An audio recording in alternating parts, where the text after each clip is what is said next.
Friends, welcome back to my channel నస్సీ blogs. మీ అందరి కోసం ఇంకో చిన్న చిట్కా అండి. ఏంటంటే చాలా మందికి తెలియదు కదా, ఇదిగోండి అసలు తులసి అన్నమాట. దీన్నైతే ఎర్ర తులసి అంటారు. మీ అందరికీ తెలిసిందే, అసలు తులసి అంటే తులసమ్మ చెట్టు అన్నమాట. ఎర్ర తులసి అంటే సబ్జా ఆకులండి, దీన్ని ఎర్ర తులసి అంటారు.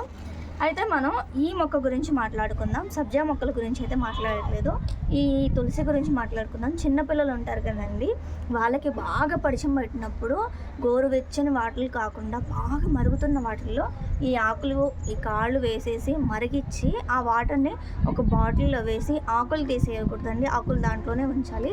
ఉంచి ఈ వాటర్ పిల్లలకి కొంచెం కొంచెం కొంచెం కొంచెం పట్టించామనుకోండి, ఒక 2 డేస్కి జలుబు రొంప మొత్తం తగ్గిపోతుంది.